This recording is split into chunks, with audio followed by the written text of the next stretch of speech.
Hello and welcome back to Between Two Stethoscopes, your source for the physician assistant life from pre-PA to PAC. I'm Bree Marks, your host.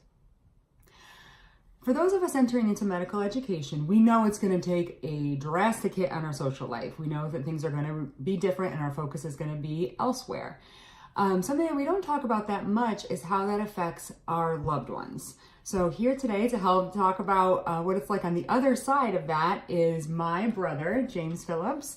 So James lived with my husband and I both before I started PA school and throughout the whole process. So James, thanks so much for being with me today. Thank you. I'm so excited to be on your show. Great. I can't wait to hear what you have to say. I'm a little bit scared.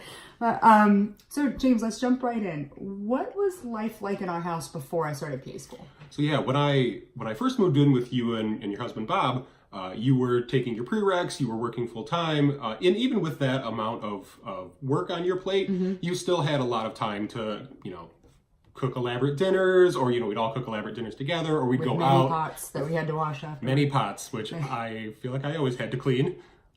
Or we'd go out to dinner, or we'd go out to the bar and have a drink. There was time. We were all busy, but there was time to spend together. Right. And how did things change once PA school started? Well, once you got into PA school and you started that class work, it was a pretty dramatic change. Suddenly you would be coming home at the end of a long day and immediately go to the kitchen table and kind of open up your book and start studying again, because you always had a test coming up, or there was always a clinical or something that you were studying for that you needed to perform really well on, and there was a lot of pressure on you. And so that was a really big change for us. And just being like probably less available to do stuff around the house, less emotionally available, maybe a little more stressed. Yeah, there was definitely a transitional period there, and it did provide us some chances to kind of learn what the new system was going to be like. Because, like I say, before you would come home, we would have fun, we would have a lot of time to spend together, and it really switched over to really not having that kind of time and not really being able to kind of maintain that relationship in the way that it was before. Right. Yeah.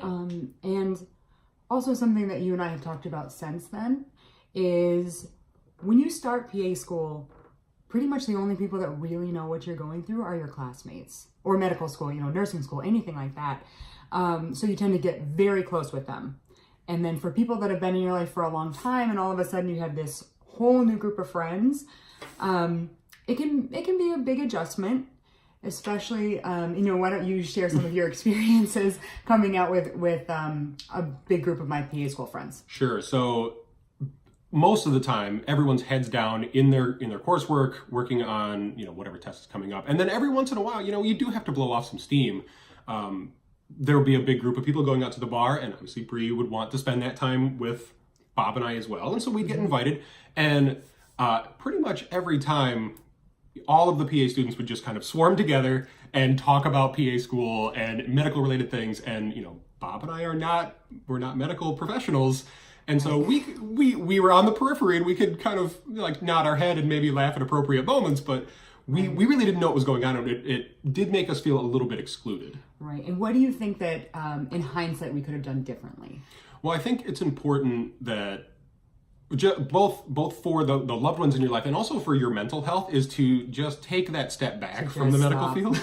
Talk about literally anything else than the medical field. I think that's good advice. So, definitely something for those of us that are in medical education, or even now, I think a lot of my friends are medical. And I'm lucky that I have people in my life that are not, who keep me a little grounded to make sure that, when we're all in a big group, make sure that everybody is able to at least jump in on some topics, because we tend to be a little laser focused on always talking about medicine, always talking about work, always talking about school. So, James, what advice would you give to family members or loved ones to someone that's entering into medical education? And how do you think that they can help prepare themselves and also support someone in that situation?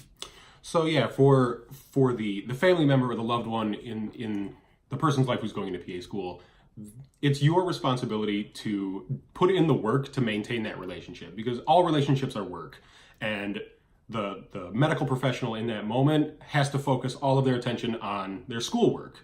And so it really falls back to you to make sure that you're doing all of the little things, that you're cooking dinner, that you're keeping the place clean, that you're going grocery shopping and not making a big deal about it, that you're there to support that person in this moment. And it's, it's a temporary thing depending on which profession you're going into. It could be 2 years, could be 4 years, however long it is a temporary thing. And it's your job to be there to support this person emotionally. And also some things that Bree never really paid attention to is let that person take a break every once in a while and kind of encourage them to take that step back. Because that is something that we see as an outsider to this. We see the amount of effort that you're putting in every single day. And it does make us a little bit worried that you are pushing yourself a little too hard. And so we see that as like, hey, let's just put that down for a minute and come watch an episode of TV or something. Right. And that's great. What advice would you give to someone that's entering into medical education? How can they help prepare their loved ones and also support them? Because life doesn't stop just because you're in school. So what do you think someone in that situation can do? Well, what they can do is really just be open about their needs and really communicate well. That there are often times where we, as the loved one, want to give you that thing to help you because we see how much work you're putting in. And we want to help you, but we don't really know how. Because there could be one of those situations where you need me to just leave you alone. Or it could be one of those situations where you need help with something. But we're not mind readers. We don't know if you don't tell us. So the more that you can communicate with us your needs and set those expectations, the better we can help you. Because we do want to help you. Right. And something I shared with James before that he told me really resonated with him was the pancake analogy. Right, the pancake analogy. That was so crucial. It really was a turning point in our relationship and how to set the new expectations. Where, Bree sat me down one day because I was frustrated that she couldn't come out to go grab dinner with us or whatever. And, I was frustrated that I didn't feel like I was getting enough of her attention. And she explained it to me so succinctly, and it stuck with me to this day. She said, every day I have to eat 10 pancakes. And if I don't eat 10 pancakes today, say I only eat 5, that means tomorrow I have to eat 15 pancakes. And don't get me wrong, I love pancakes. I love eating pancakes, but nobody wants to eat 10 pancakes every day. Right. And I wasn't helping by being frustrated and by encouraging her to come out because I didn't realize the extra strain that I was putting on. Yeah.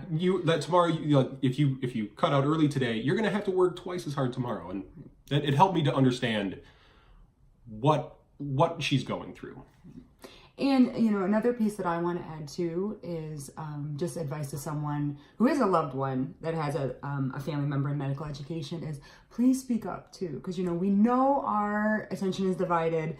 We're not putting the focus in or the effort into our relationships that we have been. But if you need something, please speak up early and often so that we know, and just be very direct too. Say, I need an hour. I need you to give me this attention or whatever it is, just so that we know, because, school is temporary. We want you to still be there when it's over. So, well, James, thank you so much for being with me today. Thanks for all of your insights. Really appreciate it. Thank you. It was a lot of fun. So if you like this content, please like and subscribe, especially if you're on YouTube. You can also follow me on Instagram and on Facebook at Between Two Stethoscopes. We'll be back with a new interview soon. Thanks so much.